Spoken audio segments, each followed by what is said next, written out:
Hey, this story is for you, Douglas and Marisol. Are you ready? 1, 2, 3.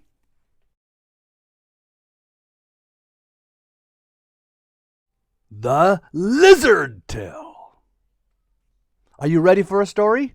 Douglas and Marisol, this one's for you again. 1, 2, 3, and we begin. One day, Douglas was in his room playing with his sand tray, creating a huge replica rocket space shuttle NASA masterpiece. Marisol was next to him, making a beautiful crown with jewels for the family. When all of a sudden, their dad, the one and only Keith Wann, walked into the room and said, "It's time for me to go do the ASL comedy tour." So the kids waved to the dad goodbye, gave some hugs and kisses. And after their father left, they went back to playing. When all of a sudden, Marisol noticed the door crack open and a little tail start to wiggle. She said, "Who is the owner of that tail?"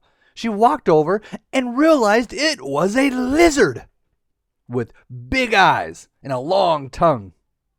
And the lizard said, "Hi there." Marisol waved back, and then the lizard took off and said, "Catch me if you can." So Marisol tried. She chased him all over the room. The lizard ran up a tree. Marisol tried to follow. The lizard jumped down. Marisol tried to follow. The lizard went underneath the bed. Marisol crawled underneath. And the lizard was right next to her. They had such fun playing a game of tag.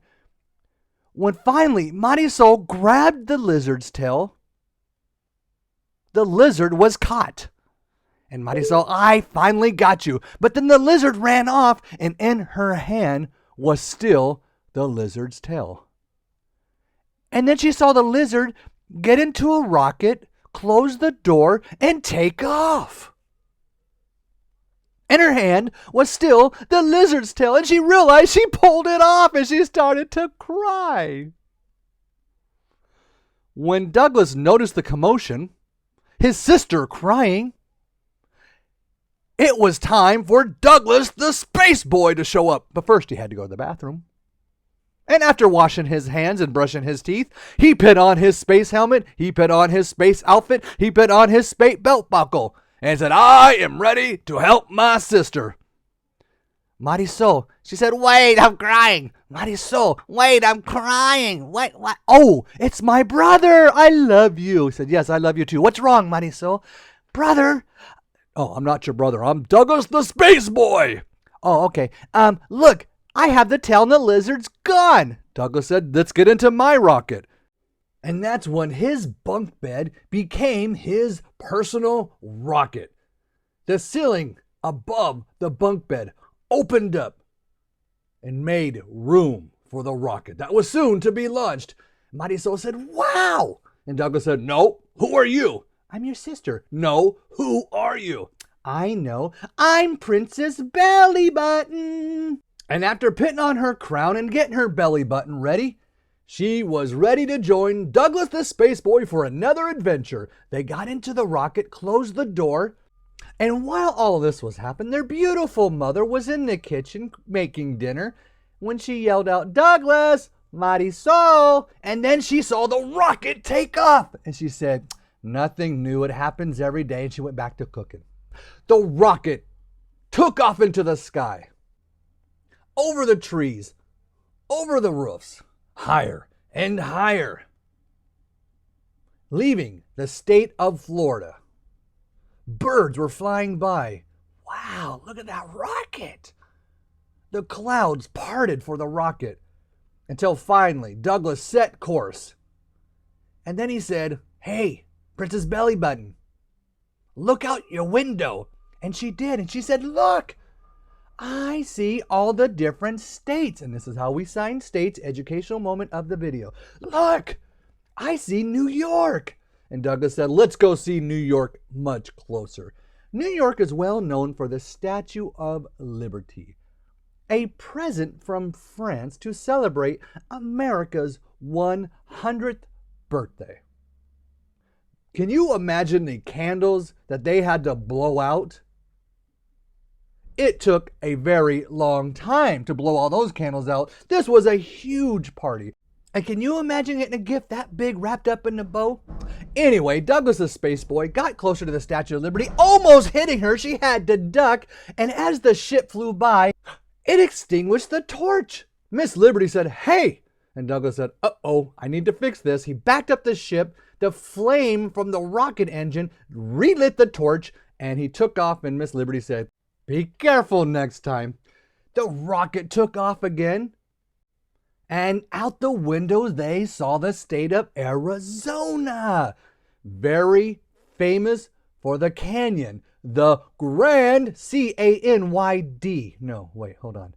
I'm not a good speller. A little help from Peter's son, Ethan. How do you spell it?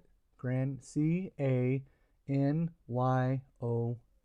Canyon. Grand Canyon. Thank you, Ethan. I love you. Anyway, the Grand Canyon. Wait, did we just change location? What? Anyway, the rocket was flying, engines on full throttle, and Douglas said, "This is the Grand Canyon." And he went down into the canyon. And now a little lesson from Professor Cook. A long time ago, a sneeze caused the Ice Age. The earth was covered in glaciers. The sun came up and melted back the glaciers, and the glaciers carved out, the ice carved out, the water carved out the canyon. And there at the bottom of the canyon is the famous Colorado River. The mighty Colorado River goes all the way to the state of Nevada. And the water is cold. Douglas was flying the space rocket along the canyon walls, looking at all the different rock formations, the different colors, the different levels. It was his own life-size video game. He was going back and forth. Meanwhile, next to him, Princess Bellybutton was starting to get nauseous, and she said, "Dad told you play video games too much. You need to get off the iPad." And with one last throttle, he flew out of the canyon. And below them, they saw the huge state of Texas. And then Mighty Soul said, "Wait, aren't we supposed to be going to California?" Anyway, the adventure continues. The cowboys riding their horses. And next to them was the Bronco Buster space rocket. And after a how do you do and a yee-haw, Douglas took the rocket back up into the sky. And Princess Bellybutton said, "Where are you going?" And Douglas said, "I don't know. I heard there's a famous mountain." And it was the one and only Mount Rushmore, with famous profiles of famous people. One was Abraham Lincoln.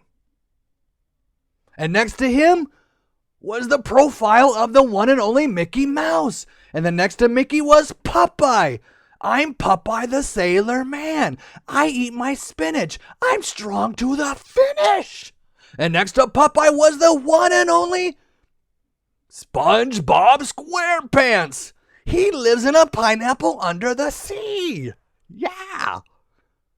Flying by Mount Rushmore, Princess Bellybutton said, "I love SpongeBob." Douglas said, "Me too." And finally, they reached California, where the one and only Keith Wann was born. They reached the Bay Area, the hills of San Francisco, going up and down, up and down.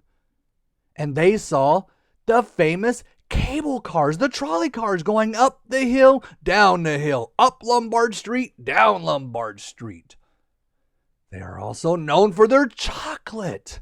And Princess Bellybutton said, "I love chocolate. Chocolate pasta, chocolate spaghetti, chocolate sauce, with more chocolate sauce on top of it and some chocolate Parmesan cheese." Douglas said, "Ew, gross." Anyway, look out the window. I see an island there. It's Alcatraz prison. Listen, kids, if you behave badly, your parents will pit you there. So behave. Listen to your mom and dad. Their word is golden. A sponsored moment by the Parents Association of America. They flew into the sky and they saw the Golden Gate Bridge.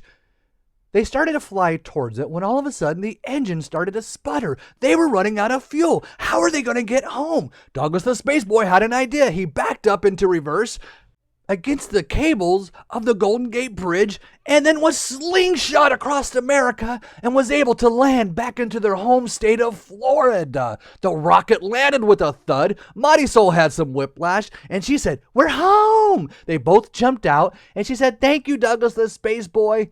And then she said, "Wait, I hear something."